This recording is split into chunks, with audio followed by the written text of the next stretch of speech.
So it can get really difficult to see the bullets sometimes, or the enemies, but that's also, again, kind of the point. I'm playing really poorly, but I assure you, usually I just finish the game on hard mode, no problems. Hi! As you may or may not know, I've been working on a game, it's called AAA, and this is the project. It's made in Unity, and I've been working on it for about 4 months now. As you can see, I'm using Collaborate. I just synced the files from my laptop, actually. I wanted to show you how I work on my own projects, and I also want to make a bit of publicity to my own game because I do plan on releasing it, and so I am looking for a publisher. Alright, I'm gonna give you a brief tour of my scenes, and then I'm gonna show you the overall skeleton of my scripts. So in the first scene, we have the scene manager. So all the singletons that have to be kept alive from one scene to another, they set up here. We also have the transition canvas, which is made for the loading screens, which is not something I showed, but Brakis has done a very good video about it, of course.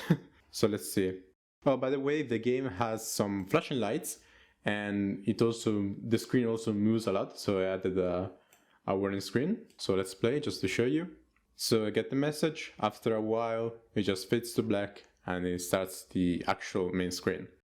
One thing, if you press a key, any key on the keyboard or on the gamepad, appears on screen, you can press it again to skip to the next scene, which is, little bits of things that increase the player experience. Alright, so this is the actual main menu, and of course the UI is all very programmer's art. Just to make it a bit less tedious, I've added some animations in the background, which happen here, I think. Yeah, main menu animation. It's a very simple timer with a spawn position, and then whenever the timer hits 0, it spawns that prefab, main menu anim, where it is. That prefab has a random rotation, a random speed. The spawn position is also a bit random, and the size also changes a bit, so you see that they just fly over, and when they go off the screen, they just go back to the magazine. I actually made object pulley system for this. Like, even for this little thing, I had to make an object pulley system because if I just left it running, eventually it will spawn infinite animation, so it will cause a memory leak. Anyway, in this menu we have 2 main modes. One for the actual game, you go from level 1 to level 40, and that's it. And then we have an endless mode, which I have yet to program. It shouldn't take long, but I have to do it after I finish making the main mode. Anyway, endless mode, you just start from the latest level with everything already added. And then you go on with infinite enemies. Controls, I've added controls for every possible gamepad with a new Unity input system, which is really good, I gotta say. Didn't work before, but they updated it, now it works. The game also works with keyboard and mouse. So you can really choose. Also have the gamepad right here. You can see I've added a text here that detects when you unplug it. Yep. And hold on. Now it doesn't detect it yet because it's not turned on, but if I press a button, no. If I turn it on like so.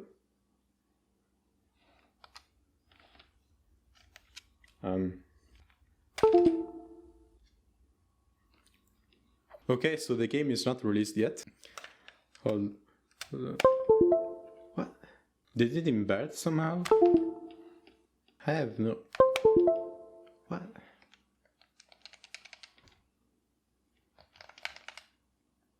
Why are you doing this to me? Alright, we also have options, which is just for deleting data and watching a cutscene if you already watched it. Actually, let's do it live. I'm gonna delete data, and I've used a personal save manager, and I'm gonna show you later how it's done. It's very simple. It doesn't use player prefs. And go back, you have the credits. Also, by the way, the music is by Daisy Wombat, really great artist. Go check him out. Alright, so main mode, 3 difficulties. The easy difficulty, it's somewhat easy, but not really easy. The normal difficulty is hard, and the hard difficulty is really, really hard. I'm gonna go with hard, of course, because I made the game, so I know everything about it, kinda. And here's the loading screen. And here's the cutscene too, because we deleted the data. We only watch the cutscene once, then we have the options in the options menu to watch again if we want. So, what's the story of the game? It's very simple.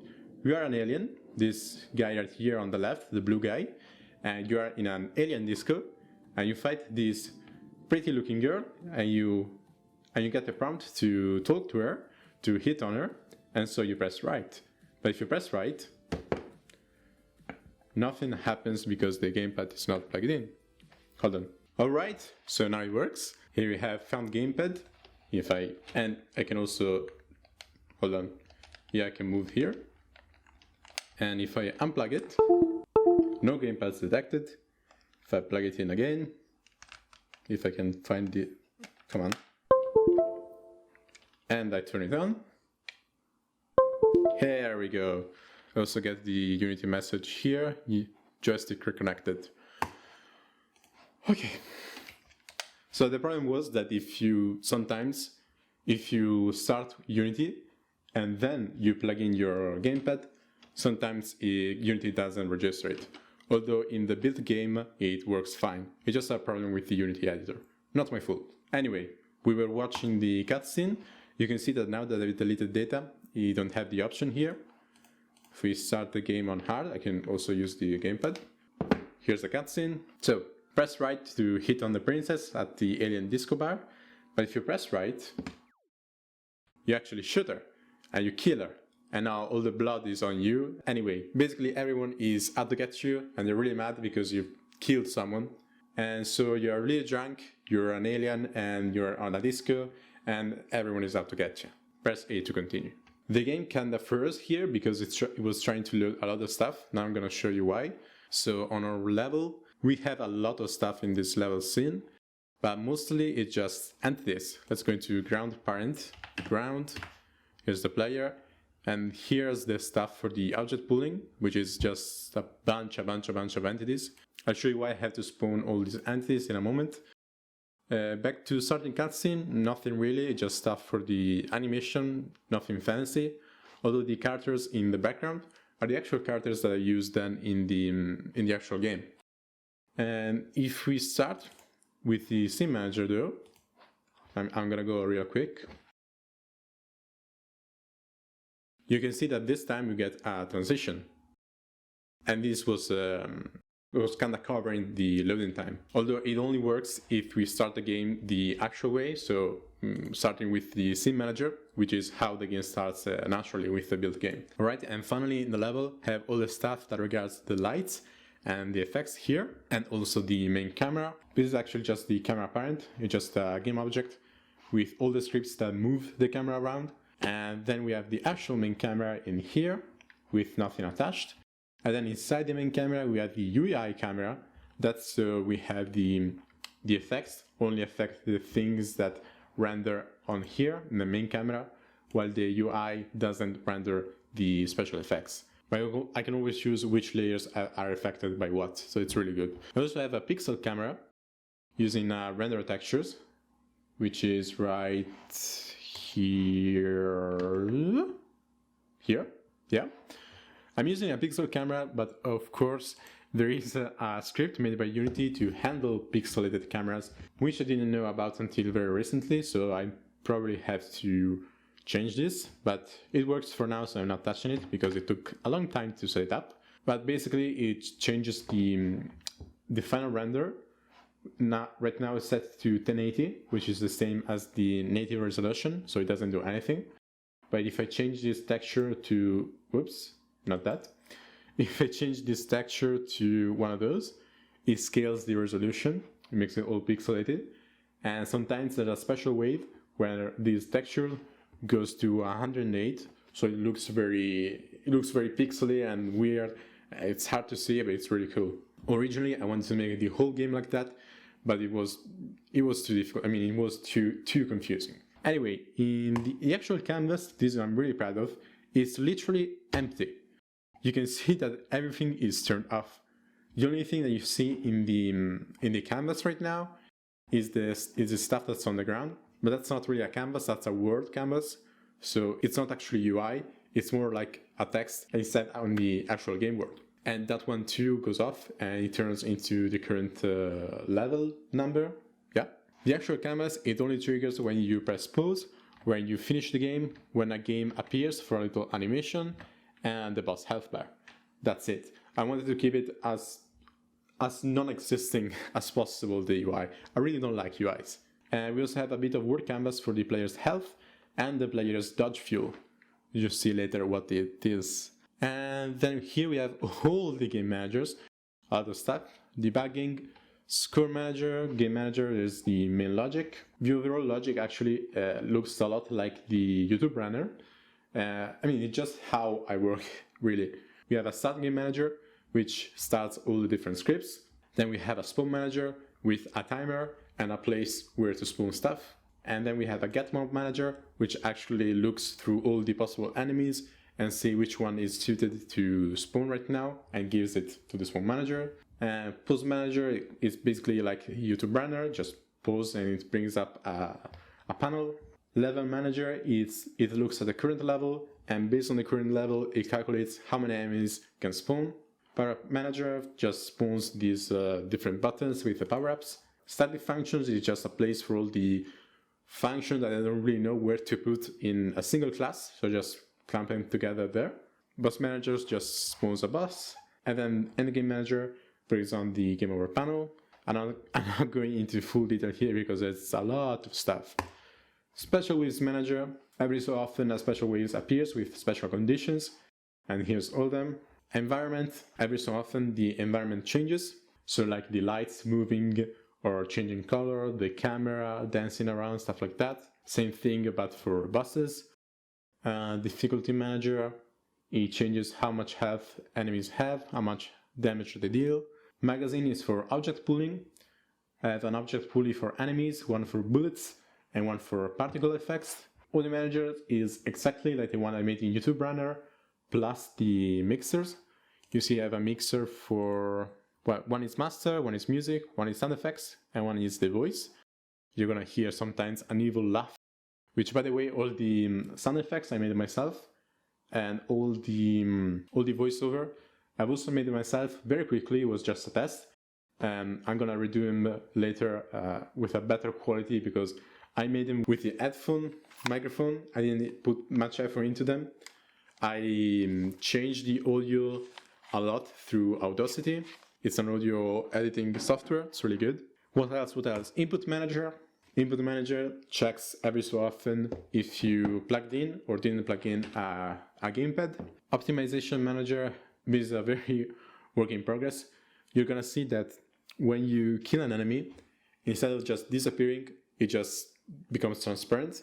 So basically it turns off, the alpha of the sprite renderer decreases a lot, and it just stays there. It's not really dying, it basically it passed out. But the problem is that if I do that, then that means I have to instantiate a new enemy every time I want to make a new one instead of being able to recycle them. And so I wanted to make a script that gives you the option to, instead of having this effect of them passing out, they just disappear, so you can recycle them and you save some performance. Here we have all the bosses. I'm not gonna look into them. And then grandparent is where everything happens basically, which we have the ground. Don't look into this, it's really bad. We have the player, we have the tentacles. They are gonna sometimes come in and damage the player. Got all the walls, spawn points, power-ups which I have to turn on manually, shooting points, exploring terrain, that's all the stuff that you see later during gameplay. But yeah, there's a lot of stuff. I mean, it looks so small. If you don't know what's going on behind the curtains, it looks like it's just a square or a rectangle really, and then a sprite of the player, and that's it. Even when you play, it doesn't look like there's a lot going on. But yeah. Finally, I said I was going to show you the save manager in particular. So I haven't brought up the save manager on the channel, but I think I will. By the way, these are all the scripts which I've not put into a folder. I mean, I made a folder called scripts, and then I put everything in there, but yeah. Usually I just go alphabetically, and that has worked so far, so yeah. I don't use namespaces or as you may call libraries, but I think I will in the future because they kind of help out. But yeah, let's see, save manager. Let's go with the S. Here it is. Let's open it. Most of the things that you see here, I've copied it from a video. I don't remember which. If I do, I'll put it in the description. But basically, with this save manager, instead of using player prefs, I save data on the computer on a local file. And instead of being able to save only an int, a float, or a string, you can save anything as long as it is a type. So it can be an int, it can also be a class, a struct. It can be a custom class that you made. It can be really anything. Which is really handy, so you don't have to do weird things with player prefs in order to save different types of data. Anyway, we have save data, load data, and delete all save data, delete data in particular, and audio data struct, which is another thing. So basically the main logic is to save a data, you give it a type with the T key, you give it an ID, a safe name, which is going to be the name of the file in which you're going to save the things, and finally you give it the actual data to save. But yeah, maybe I'll make a tutorial about it. So this is the actual game. Let me start with maximize. Let's start with the menu. We just have music and the text, and I may have to bring it down or up during post-production. Anyway, full gamepad support. So let's start. The movement is just some very basic rigid body velocity movement. We can shoot in each cardinal direction. We can also move while shooting. And then we have, well, basically we only have we have 4 controls. One for movement, one for shooting. You can also use the buttons. And then 2 specials. One special is with the buttons, which is an attack in all 4 directions at once with a brief cooldown. And then the other is running, which is used with either of the 2 triggers. So while moving, if you press the trigger, you start running. And while you run, you become invincible. You can pass through enemies. You go faster. And nothing, really nothing can hurt you while you're running. Also, very cool thing I'm proud of.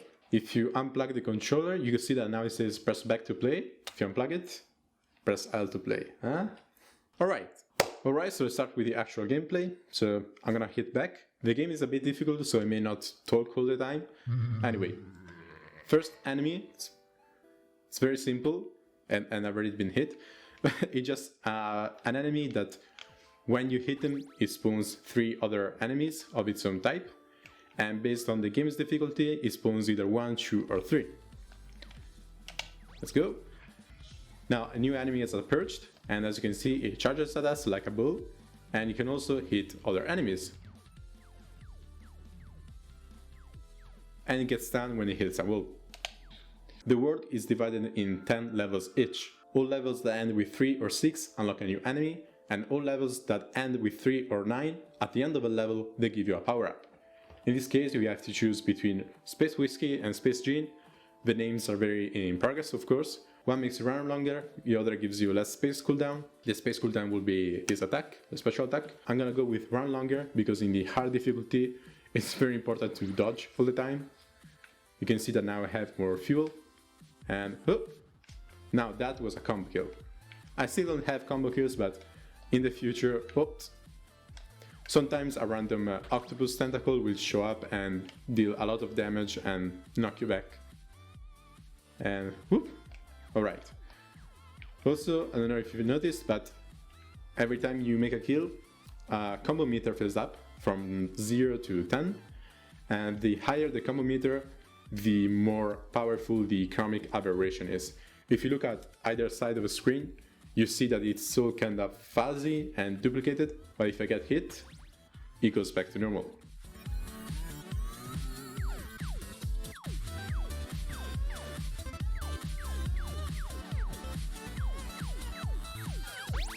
So that was a new enemy. It was a bull disco which deflects all bullets. And when it's red, it can deflect bullets and actually try to walk into bullets. And it charges at you. When it's green, it goes away from you. As you can see, the screen is all pixely right now. That's because we are in an event wave. All the waves that end with 4 or 8 are special, and something in particular just happens for that wave. Alright. Okay.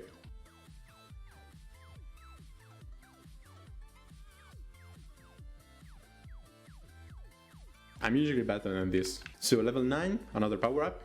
I'm gonna go with Space Martini, which makes my bullets faster. So this is my current speed, and this is my new speed. It may not sound like much, but having faster bullets, it's really important actually, because a lot of the enemies are really fast. Whew.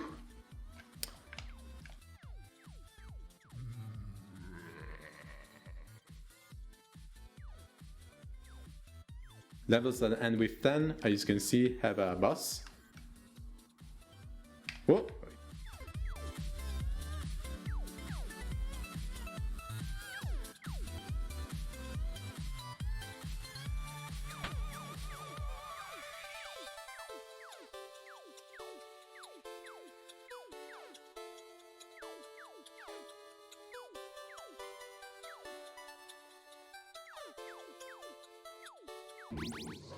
Alright, I have to pause. I was saying that levels that end with 10 have a boss, and then after you beat a boss, the disco gets harder.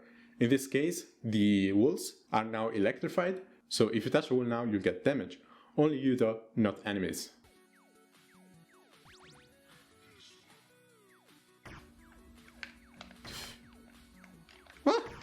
Okay, those guys right there, that they were going really fast and had a red circle around them, those guys explode. They start really slow, they get faster and faster. After a bit of time, they die on their own.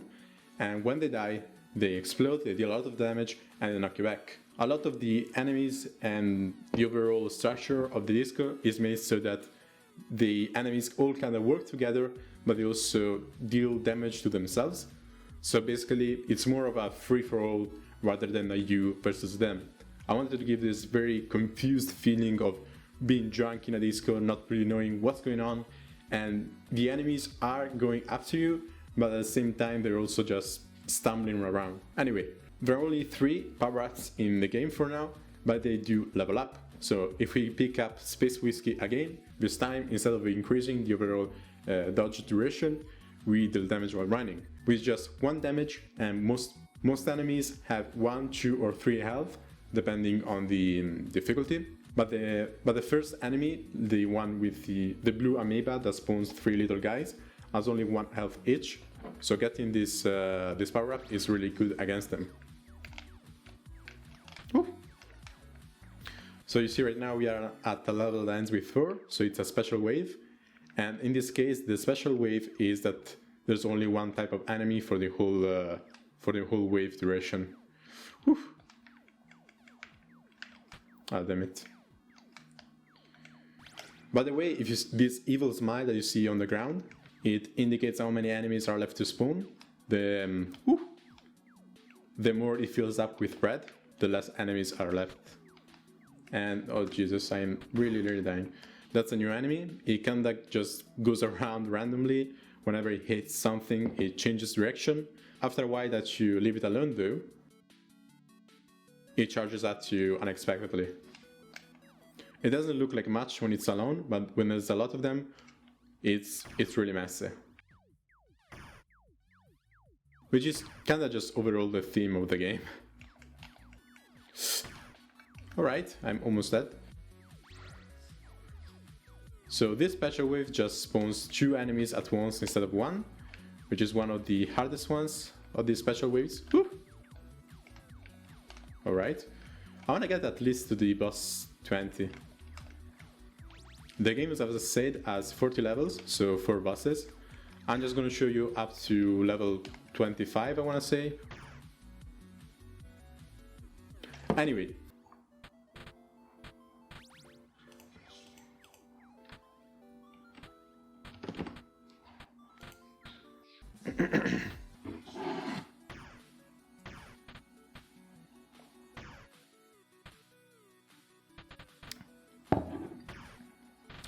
Anyway, while the game proceeds on auto mode, let me say some other 2 things. As I say, when you beat a boss, so every 10 levels, the game gets harder. The disco adds some more difficulty to it.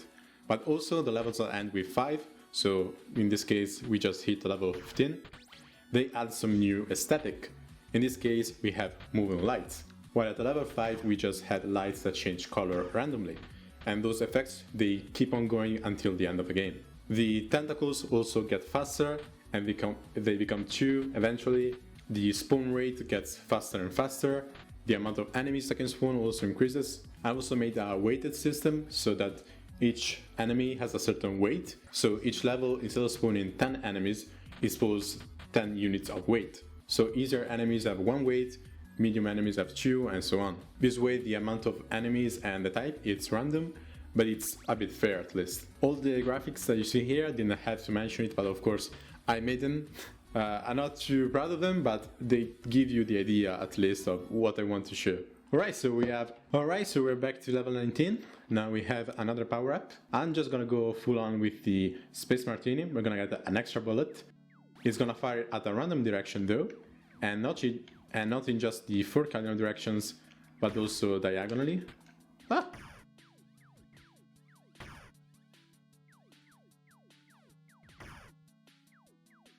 Alright, second boss, double vision. You're trapped between 2 bosses, and whoa, sometimes the tentacle also spawns, and you have to fire off one of those 2, and you have to dodge bullets. By the way, everything, I put the sprite lit material to everything, so everything is everything changes to the light. Jesus Christ. So it can get really difficult to see the bullets sometimes, or the enemies, but that's also, again, kind of the point. I'm playing really poorly, but I assure you, usually I just finish the game on hard mode, no problems. And yeah, when you beat the second boss, these foam cannons, which are actually just cannons that shoot bullets, so they're not really foam cannon, but we are in a disco, so let's say they're foam. They shoot bullets every so often, and a little pattern shows where they're gonna shoot, and they don't deal that much damage. The point of them is just to distract you. I mean, most enemies deal very little damage. It's just that you get hit very often, and you kinda go in a panic. So that's a new enemy. Hold on, let me show you a little cheat code. Alright. The easy mode and the normal mode are a lot easier. Alright, let's see if I can get that new enemy again. Oh, in this special mode, sometimes the arena just flips. Alright, so that new enemy, when you move, it just moves towards you like any other, and he killed them both. But when you stand still, it shoots at you. Let's see if I can find him again. Oh, here he is. When you stand still, he stands still and he shoots everywhere. He deals a lot of damage, that guy. And now that we are past level 25, we get a new aesthetic effect. In this case, the arena just moves. You can see it kind of moves, it jiggles around. Sometimes it gets a lot stronger, it can be quite confusing. But you see that it doesn't directly affect the player, you can still move wherever you want. It doesn't affect your velocity. There it is. But it can get very confusing when there's a lot of enemies. But yeah, that's it. I don't want to show any more stuff. There's still 15 more levels with still more enemies, more bosses, and more effects, more disco that evolves, more lights and stuff. I don't want to show everything, of course. I want you to experience it yourself.